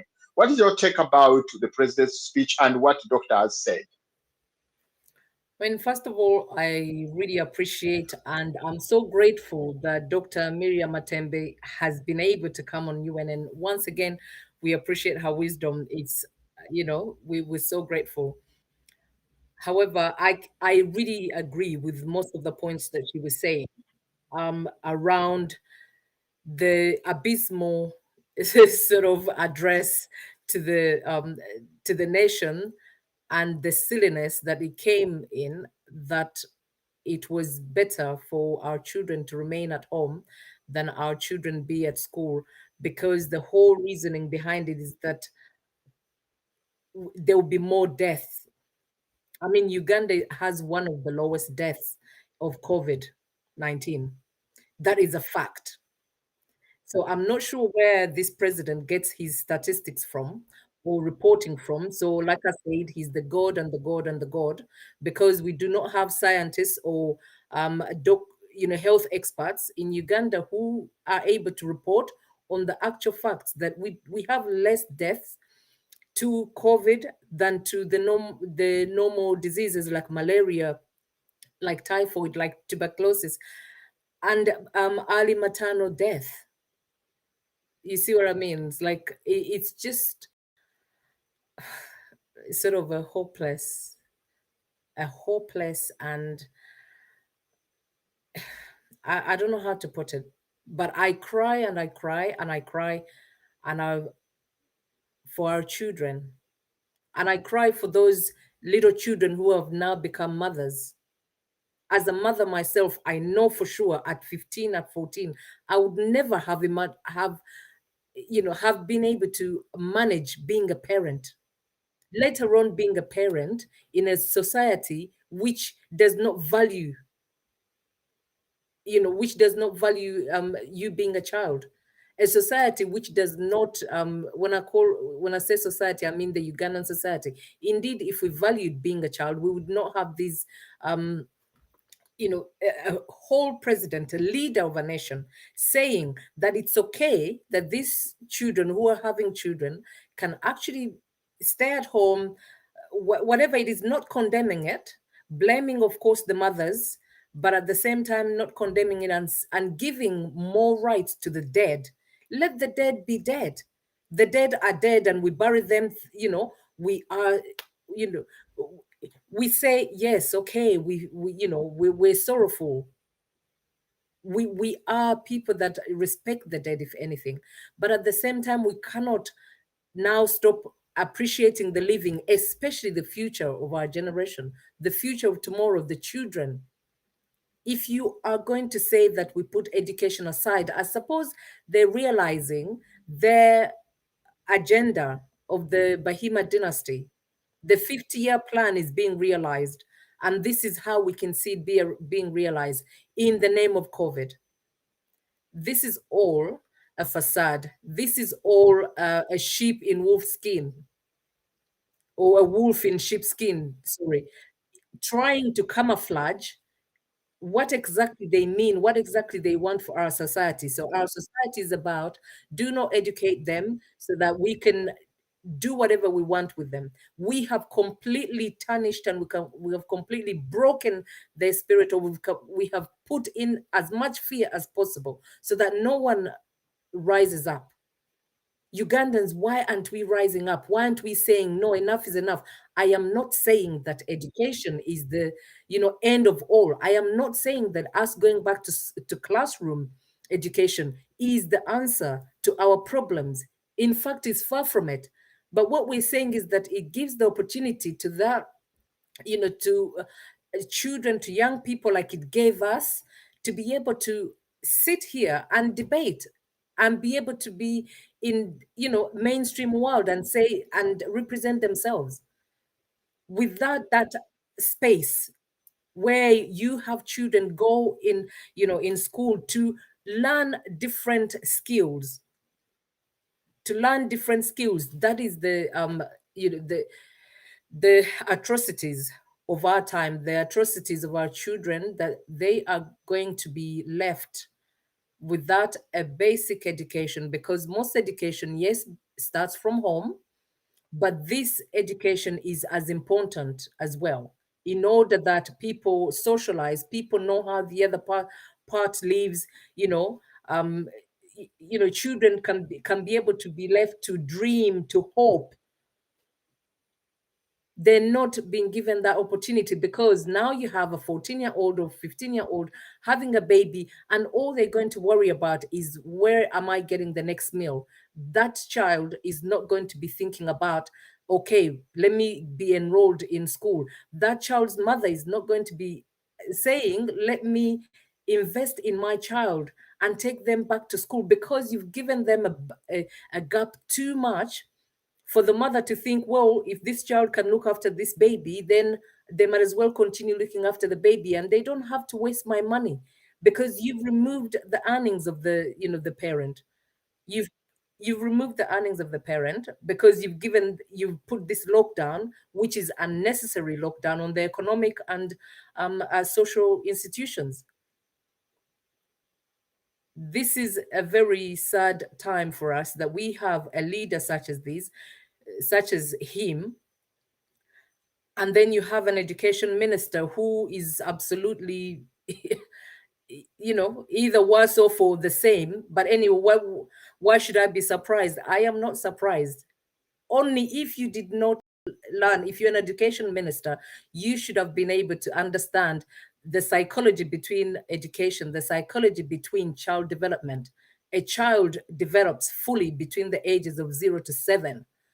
So if a child at 3 years old, over 2 years ago, were 3 years old, right now they should be in a position to start school, to start, reception, to start making friendships, to start seeing different environments. And if they're not able to do that, so by the time they go back to school, they're probably going to be 7 years old. 7 years old, they've missed about 3 years of their time to fully develop. And what impression, everything about them that needs to be left in the subconscious mind, which is the mind that always makes us do what we do, or the behavior that we have as adults, we achieve that between 0 to 7. So if you have a 3-year-old would have been 7 by next year. And next year, what does that mean? It means that we have a child who has 3 years of absolute nothingness. 3 years of absolute nothingness, and here we are. We now have, and Uganda. All I'm saying is that I can leave these few words to you, is that we have a long way, but at the same time, let's not lament, let's not feel sorry for ourselves, because the more we feel sorry for ourselves, the more we're going to feel fear, and fear is the worst emotion that we can have as a society. Because of our society being in fear, we are completely paralyzed. They call it paralysis analysis. We are paralyzed, which means we cannot think for ourselves. We are thinking that an external power is going to come and rescue us, when actually the rescue is within yourself. You have the power in you to rescue you. You don't have to be in an education system which is like the current status quo to get the wisdom, to get the skills. Teach yourself if you can, teach your children if you can't. Do not rely on an external system to educate your children, because what exactly are they educating them? They will educate them on what exactly they want for them to know. Employees, how about you educating them and teaching them that actually with these skills you can be a better person, you can earn a living, you can look after yourself, you do not need to be in an office, you do not need to wear ties, you do not need to accumulate things and things for you to be able to live a contented and fulfilling life. All we want is human beings who have morals to look after the next generation. Thank you, Doctor. Thank you. Thank you very much, Sophia. It was a pleasure to have you at the tower. And Thank you. actually, we hope that we shall have you another time as we try to discuss deeper into issues pertaining our country. That spirit, keep it up. And I think it has been a pleasure as well for you to be with Dr. Matemba at the same platform. Thank you very much, Sophia. Thank you. Let me bring in Lawrence at this spot.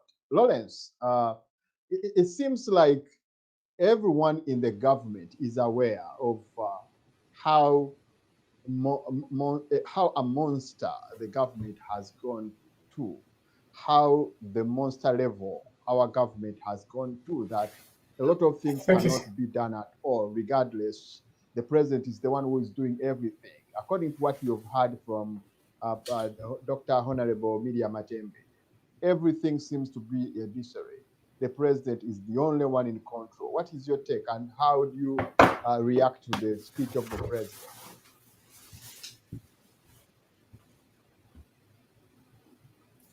Well, thank you so much, Dr. Juko, for once again bringing Dr. Miriam Matembe, a very experienced and seasoned politician, to share our experience about real issues, and more so how she can infer to that experience to what is happening today.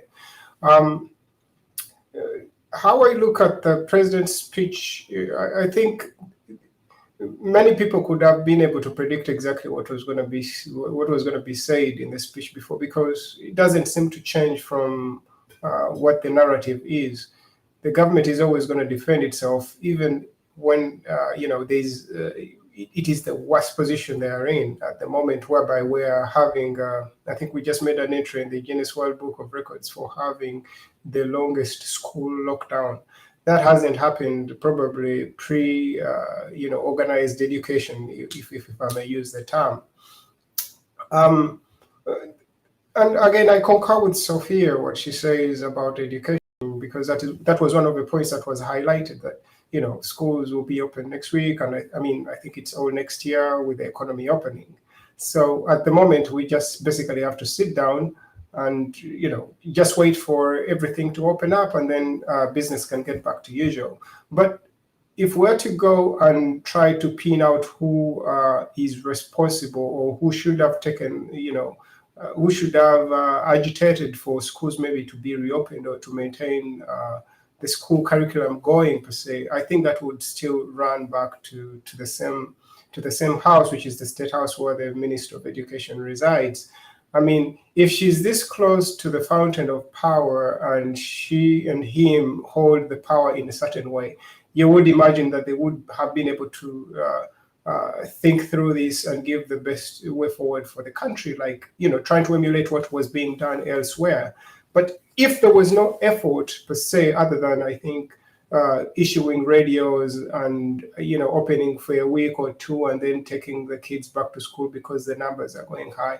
And by the way, please note that Uganda doesn't necessarily have the highest COVID rates in the world. Actually, we were praised for having the lowest. Yes, we could attribute some of that to the lockdown measures, or everything that the government took into action, the guidelines we had. And again, of course, personal responsibility, because COVID wasn't like the most sophisticated disease to deal with. People knew exactly what to do: wash your hands, keep your mouth and covered, avoid crowded places. These are things we could do somehow, somewhere. But looking at where we are right now in the presidential address, it was just an admission of failure, and just, I think, taking people's reasoning as for granted, and you're like, no, this is okay. People got pregnant, but at least they're alive. Yes, alive for what? But what life are they going to have? You know, if these are children who should, you know, have turned into doctors, lawyers, all these other things, and maybe scientists, like we say. I think we're trying to push more scientists or have more scientists in the country.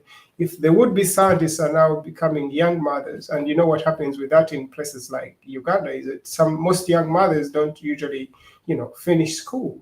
I mean, there's always a percentage that finishes, but most don't. So these are excluded from the economy. These are excluded from every other, you know, domain or, you know, facet of society you might think of. And indeed, these usually end up with low-paying jobs, or just, you know, in the informal sector, which, you know, we all know is hard to quantify, and, you know, have any specific figure as to how much exactly people make, or even what contribution they make to the, you know, to the country or the economy per se. So for me, my takeaway is it's just admission that, you know, things have failed, which anyone can see that, yes, we have failed at least to keep the other engines of society running. We can praise ourselves for, you know, keeping the disease under control, but again, that goes to everyone. I think everyone did their part. Yes, but then life doesn't stop at just people being alive, because being alive doesn't mean you made it, or you're going to achieve your dreams just like that. And, you know, the other facets of society, or rather things in society that are supposed to enable you are, you know, are dysfunctional or turned off. So you collect money for COVID, then it goes wherever it goes. Then you borrow this much money, because we borrowed more than you can expect, especially in the last year or two. But the mere fact that we've driven up our debt to GDP ratio by over 5%, bringing us to the 50% mark of our GDP, that means we've borrowed enough. So we should be able to see that this money has actually been put to good use. I think I was hearing one of the shows we have, I think, with Chimbugwe, and it was like, yes, I think the British High Commission was praising Uganda for maintaining schools and having them open. It was a tweet. I didn't get the time to look at it, but I think I would after the show. If we could have it put up, if our producer has it, that would be good. And they're just praising the country for managing to keep people in school. And I think this was a total lie. Yes, money was given, and I think these are just the donors trying to cover themselves. They're like, yes, even if you were closed for the most part, we tried to keep the schools open, and we had all these programs.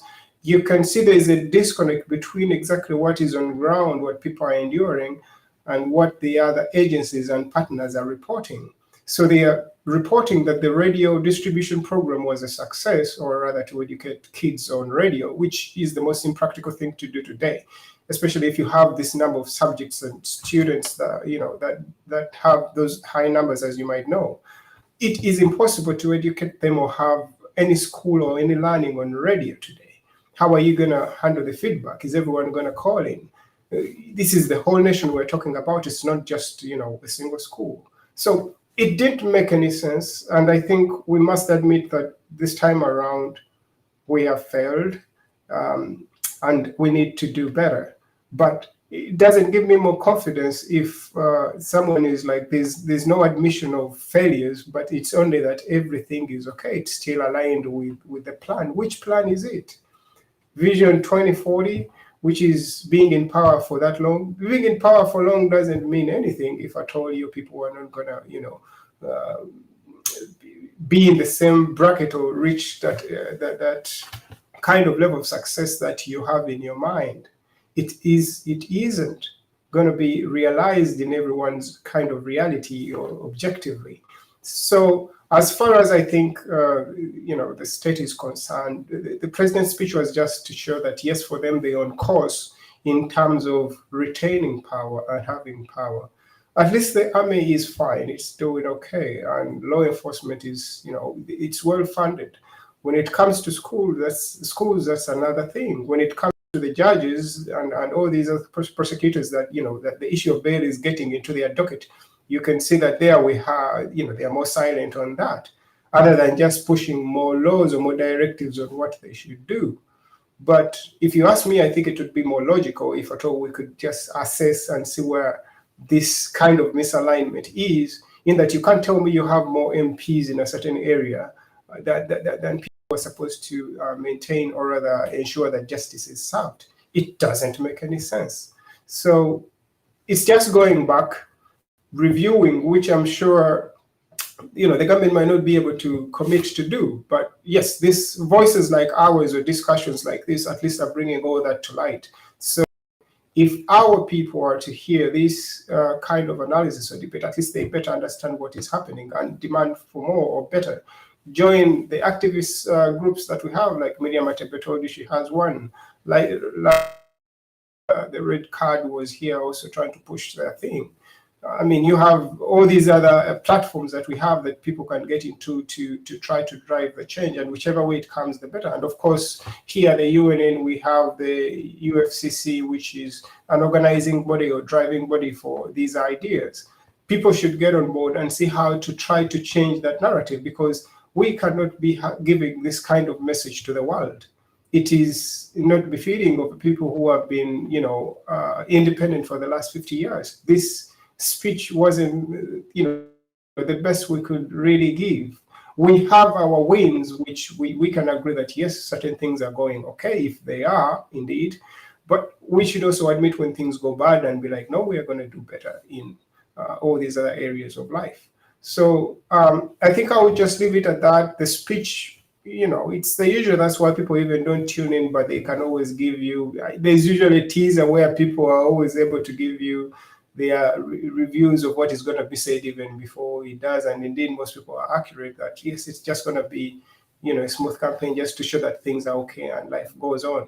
And indeed, it leaves Ugandans powerless because no one is taking responsibility. It looks like no one is to blame, and that's it. There's just a one-way traffic information coming from up to down, which is very unfortunate. Well, I would like to leave that Thank you at very that. much, Lawrence. It's always a pleasure.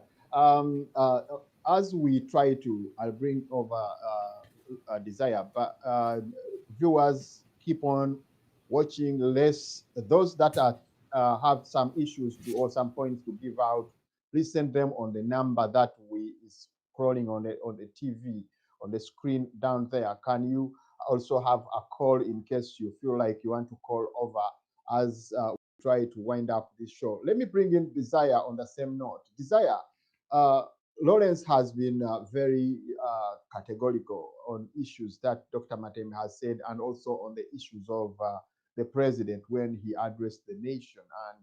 And here is a point that everyone who comes up tells is that it seems like everyone around seems to be playing on the tune of the president, as Sophia mentioned it.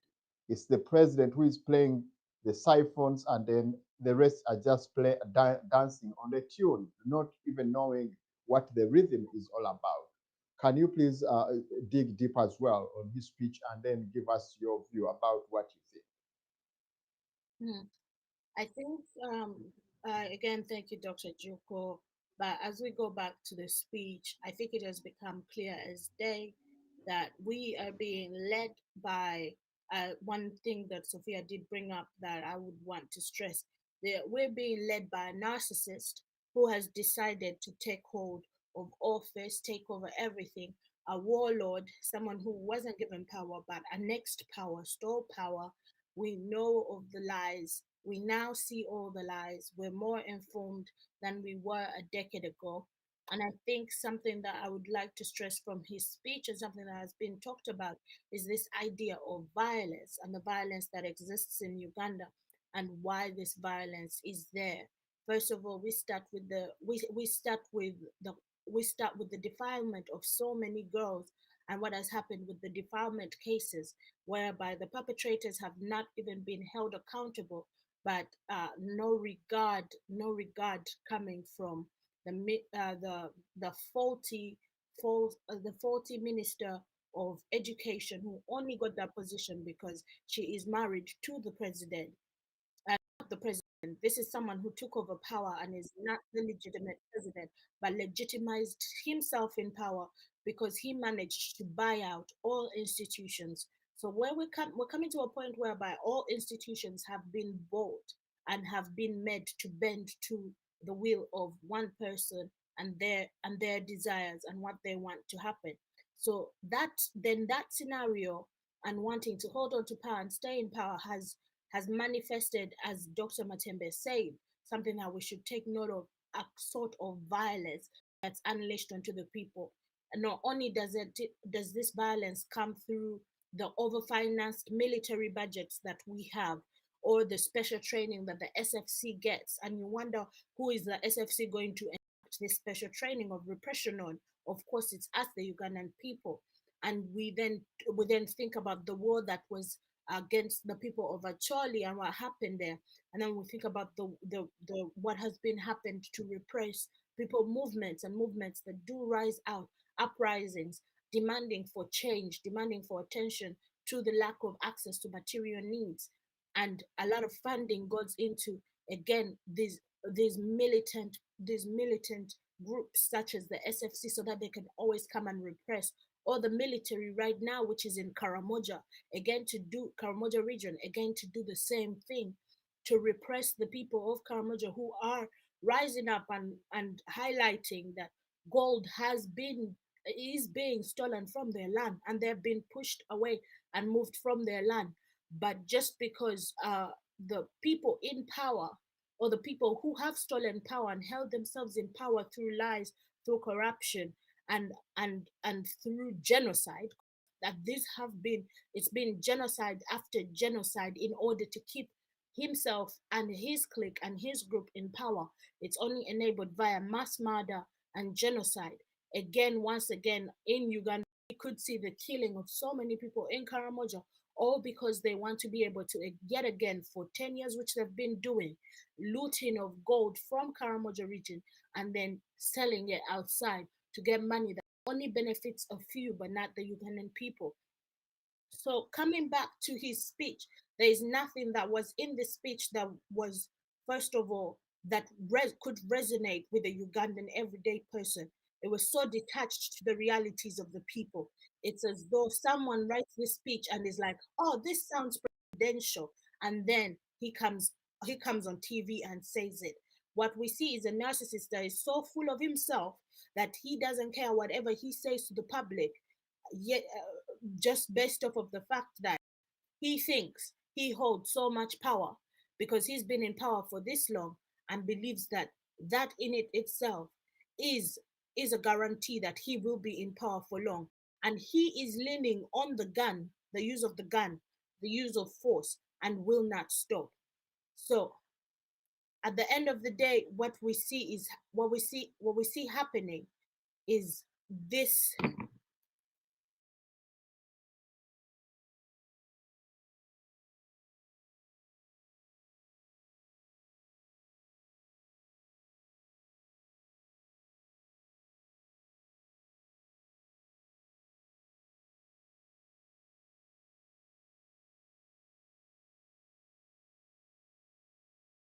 Oh, sorry, you lost my sound. Am I audible now? Okay. I think I'll start from where I was saying that this regime, because it has held on to power through the gun, through the use of the gun and through violence, that's why we see the violence that's happening right now. And we will continue to see this violence until it's put on a stop, because this regime doesn't know of any other way to hold on to power other than the gun, corruption, and the buying out of people. So in regards, and the violence is not only through the gun, the defilement cases that happened, and the girls who were impregnated, and the girls who had to give birth to kids in these conditions, and the girls who are not going to be, that is also a violence of its own. In war, rape and defilement is part of war. So what we see is war being waged on the Ugandan people daily, whether be it economically, whether be it through the denial of access to material needs, whether be it lack of access to education. This is all part of Museveni's comfort in using war to remain in power illegally. Thank you very much, Desire. It has been a pleasure as well when you come over and discuss. And I think it's a pleasure as well sharing a platform with Dr. Matembe, who is so very inspiring. And actually, Yes. Dr. Juko, that reminds me of one thing. The last thing that Dr. Matembe said, that we Ugandans in the diaspora should not pay a blind ear to. She said in the end that it is you Ugandans in the diaspora who must rise up and get ourselves organized, and so that we take away fear from the Ugandans back home, so that we guarantee to the Ugandans back home that we're going to be with them during this fight, that we're going to be there till our country is liberated. So the burden is on us to start the removal and the liberation of Ugandans, because if we don't do it, we're doomed. So let's not pay a deaf ear to that note. Thank you very much, Desire. Thank you for the effort. Let me have, Uganda is having really a very bad shape. As we try to discuss, we are here, but a lot of people are suffering in our country. The jobs are not there. The basic requirements cannot be obtained. The social infrastructure are broken. The institutions are being patronized. Democracy is at its worst. That people have to fight a lot to have something to put onto their mouth. It is really very disappointing. But the president comes over and starts talking about issues that are really very disappointing. Let's have this video sound, and then after which we make a wrap up. If you have not got, again you go back home. Now sometimes you get little money like 20, 10,000. 10,000 Ugandan shillings is the equivalent of around $2.80. Schools in Uganda have been closed since March 2020, shortly after the first case of COVID-19 was confirmed on the African continent. Some classes reopened in February this year but shut down again 4 months later as the country faced a surge in infections. When COVID came in, schools were closed. Other activities got closed. It forced youths to come in and involve in this activity, to get some money for survival. It also forced younger children because they had nothing to do. The UN says Uganda is now the only country in Africa where schools remain closed. 16-year-old Annette worries she'll never catch up on the schoolwork she's missed. Staying at home sometimes, you cannot have a morale to read books, and you can just sometimes just forget what they taught you at school. The government says they'll reopen schools when more than 5 million of the country's 44 million people are fully vaccinated. So far, only 700,000 have been. This lockdown is expected to last until early next year, which means more children in Uganda will miss out on one of the most important part of their lives, education.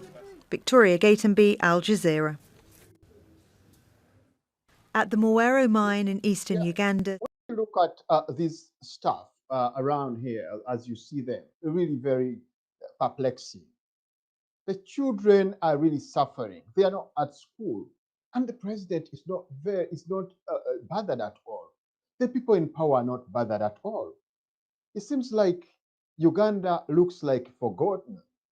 Everybody is on its own. Everybody is on his own. And the leaders and those that we think have gone to parliament to fight for us seem to have forgotten everything about us. They are busy earning their good salaries. They are attaining everything that they want in the name of fighting a dictator. So Ugandans, it's high time we woke up and start looking at things in a very positive and direct way. Uganda will not be liberated by people from heaven. It's we Ugandans. Before we wrap up, let's have these voices of people that want to contribute, and then after which we shall, I'll have Desire and Lawrence give us the last words and get out of here. Let's have the message. Thank you very much for the show. And everybody's on the show, Desire, Sophie, Lawrence. Thank you for giving in your time. But then, can you make it a little louder? I have a few points to make. Now,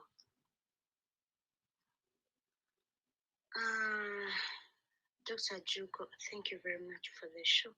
And everyone who is on the show, Desire, Sophie, Lawrence, thank you for giving in your time. But then, me, I have a few points to make. Now, first of all, it's about the airport.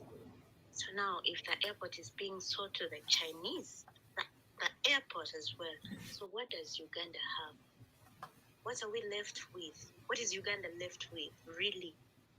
Because everything is being privatized. Okay, there are advantages of privatization, but people are going to lose their jobs as well. Because if they say that it's now given to Chinese, so who are going to work there? Which people are going to work there at the airport? And what are the faces, like Sophie said, what faces are going to appear? And now, is it going to remain as Entebbe International Airport, or it's going to be Entebbe Chinese International Airport? Or they're even going to change the name. They have the right to change the name. So what are we left with? Because most of the important sectors are being sold off. They're being sold off. First, I thought it was a lie when I heard that the airport is being sold off. But then it's the truth. And then another thing, it's sold off, yes. Who is going to take over? What are they taking over, like Lawrence said? And what caused the airline to be taken over? And how sure are we that if it's taken over, it's going to improve? I mean, a lot of money is being gotten from that airport. So I thought they would put it to use because they are not improving it at any one moment. But instead, they've sold it off. So what are we left with? Because really, what is the country left with? Because everything that the guy found, he has sold off everything that he found. And then another thing I would talk about is education, where he came out and blabbed that it's better they give birth than dying. Where did Museveni get that for Ugandans? How did Museveni get the love for Ugandans? Because Museveni hates the country, because there is no president who loves the country can make kids stay at home for 2 years, no matter what. 2 years, because here where we are, we were hit. But we did not, schools were not closed for 2 years. Museveni just wanted to fulfill his agendas, because they say if you want to destroy a country, touch on the education system and the medical system, the country is thrown, the country is destroyed. And he has totally destroyed it, because 2 years, and then the woman comes up with this insensitive thing that the parents were careless. The parents who they said that they should sleep in markets. Is that what she wants to tell me? That they were careless? That's what she comes up. Museveni just wanted to fulfill his agendas, destroying that generation, because that generation is destroyed. And then getting money from funders. That's what he has to say, that he should get that. He should stand up as a man and tell us that this is what I wanted. I wanted money from the funders. I wanted them to say that it's bad law in my country to get money from the funders, not to come up and tell us that it's better to live, to give birth than dying. Where did he get the love? And how did he get the love? He hates the Ugandans. The system is rotten. That's why he is. That's why he wants to destroy everything before he retires. That is, if he will retire, because really, I don't see him retiring soon. The Musevenism is still going on. So if he is destroying everything, that's his happiness. That's where he gets the happiness. He wants to leave it shattered, a country that is shattered. That's his motive, nothing else. Thank you very much. Our the viewer that has contributed to that with that great information and great discussion. As we try to wrap up, let me have a Desire. Desire, can you greet say bye-bye to our viewers in 1-2 minutes?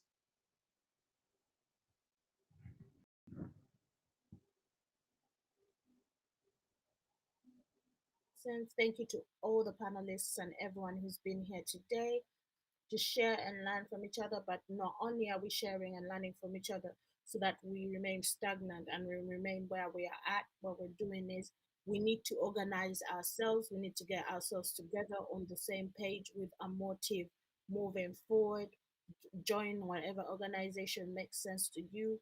Join whatever place you think your resources are better equipped for, and let's get to a point where we can see ourselves liberating our country and not lamenting about clearly people in power who have no solutions, are not qualified, and will not make the change that we need, for our people.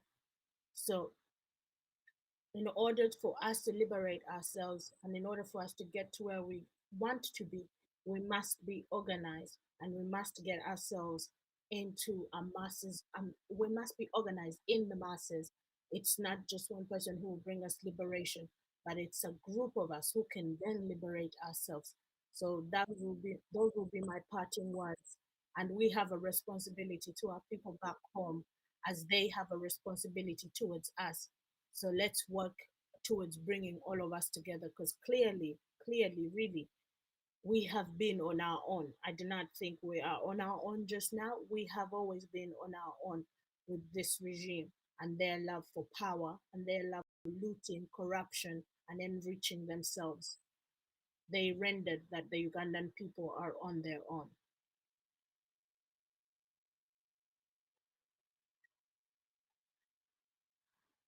Goodbye, a good night, a good morning, a good afternoon to wherever you are or from wherever you see us. And hopefully we'll see you next in the next show that we're on or on the next tower show that we're on to again do the same thing and elevate it, and so that we start seeing the things that we talk about manifest in our daily lives. Thank you, Desire. Thank you very much. It has been a pleasure, and we usually thank you very much for the effort that you put in to make sure that we have a kind of discussion like this, which is very, very ethical and very interesting. Let me bring in Lawrence finally, and then we wrap up, finish up the show.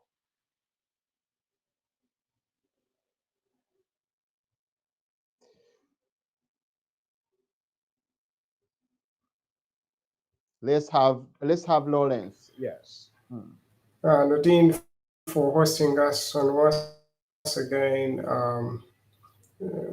this great show at the Tower on the UNN. So my thoughts, my final thoughts on this, especially with the video I think you just rolled about gold mining. I remember just a few weeks ago when discussing the Dubai Expo, you saw how we almost embarrassed ourselves in the display of items that were the rest of the world was picking from Uganda. But actually, in the background, I did share with you that we were actually indeed getting more money from the Middle East from our export in gold. So what you have in that video that Al Jazeera just took the time to go on ground and document very well is you can see what exactly COVID has done. It has pushed most of our school-going children into profitable ventures, or rather, they're trying to get money for their day-to-day. So you find the whole family is there: the father, the mother, the brother, the sister. They are all in there. They should be in school, but then they've decided to go and mine gold. And my viewers, this is actually in the northern part of Uganda, which is the same area where I think the president's brother is camping, and everyone is kind of, covered in a shroud of mist, wondering what the president's brother is doing there. Now, if you know that we are getting almost $2 billion from it just in one country we're exporting to, which is the Middle East, that again should, show you, or rather explain to you why Salim Saleh, Major Salim Saleh is in that area. It is purely to oversee such activities. And of course, yes, you saw one of the miners saying he's earning 20,000 a day or 10,000 a day, which is not so, which is, I think, not so bad an income for someone in the rural area. But yeah, they could even get more indeed if certain standards or if the whole mining activity was organized a certain way. I think they could earn more than that, because at the end of the day, if you're getting 10 or 20,000 a day, you are earning about 100 or 20, $100 to $200 a day. I mean, a month. Not great money, but that's where we are. On the policies that you can, in regards to aid, I think you could see how our debt, or rather our foreign direct investment correlates to GDP. At the moment, we're about, I think, 3.5% or about 4%. But again, keep in mind that this figure is cumulative. Now, the 3.5% you're seeing, if you go back a year ago and it was maybe 2%, and in other years it has been 5%, that is cumulative. It is what contributes to the 5 or so, to the 50% that we have today, because when these people throw in the money into our economy, it is not repaid back immediately in that very year. So we keep paying up interest and little bits of that money back. So it has accumulated now up to 50%. So this might look like a good figure that shows that we are not borrowing a lot per year, per annum, but cumulatively we are in such a bad position. We are now at 50%, and we're still climbing, by gauging by how much we're spending on all these other activities within. So Uganda, that's kind of the picture that we have right now, that things are exactly how you view them, or that is if you're lucky enough to make some research. Most people don't review anything. They're going to just entertain themselves with TikTok videos and all these other entertainment shows that are taking up a lot of time on our TV stations. And I was happy to see that the UCC was saying that some of these shows shouldn't air when children, are, awake or something, which is, I think, a step in the right direction. But again, it's too little, too late. There's still a lot of content that is feeding the minds of Ugandans out there that is actually not helping them, giving them real good information, like, we at the Tower, the UNN are doing, and many other channels that are trying to push out real information to educate Ugandans. So, on that note, I applaud the UNN team for trying to put up shows like this, whereby we can share this information and at least someone out there can understand exactly what is going on. Like, you had the concerns of the caller that we had, that she just doesn't understand what we own right now as a country if we're giving away everything. Yes, that is the reality. We are giving out everything. And yes, we have all those MPs, like you can see, debating all these reports. But again, COSASE just debated, I think, the closure of banks just recently. They put out a very, very good report about how unfairly these banks were treated, and they were not supposed to be closed, but they were closed. So the report is out, it's tabled. Parliament gets everyone informed that this is what exactly happened in the background. Certain procedures were violated, so some people lost their jobs. That is when you know how much money certain people made, or took from all these other schemes. But again, nothing. People cannot exactly effect any action to change any of the things that were done wrong. And even the culprits, which is usually all these institutions and the government actors or players that were involved, kind of get off scot-free. And, if you are to actually, I think these are some of we've just been discussing about bail. If you are to cause financial loss to the government, you are not supposed to be granted bail because you're in a corruption scandal. It's one of the crimes that, for which you're not supposed to be accorded bail. But none of that took place in that regard. But then you're going to go and pick up on a few, political opponents. So people were trying to awaken people and then make a whole fuss out of it. So that is why Uganda is at the moment, quite unfortunate. But we can do better. And with shows like this, if we have guests like Matembi and the likes, all the people who are on these shows, Sophia, Doreen, Desire rather, this is good, Dr. Sampson, this is good what you're doing. Thank you so much for, organizing this and making this happen. And to our viewers out there, yes, be informed, learn and protect yourself, because information is the only security you have. Thank you so much. Lawrence, thank you very much, Lawrence. And I hope we cannot go beyond this. Our viewers were very, very delighted that you're always with us, and we discuss a lot of issues that really pertain our country. We want you always to participate, as we've had some of our viewers participating. We need your participation. We need your contribution. And we want you to continue with the discussion as we go away. Try to share this video to, or this discussion to all platforms, so that everyone can be able to understand exactly what we are talking about. I cannot also forget to thank whoever behind the curtain down there, who in UNN, who always help us to make sure that things go right. We thank very much our producer, Dr. Samson, who is always with us and make sure that we have something out of the show. And we also thank best our viewers and those that we always invite, because they spend their time and their money to buy data. And those that watch, really, it's very, very, we appreciate them very much.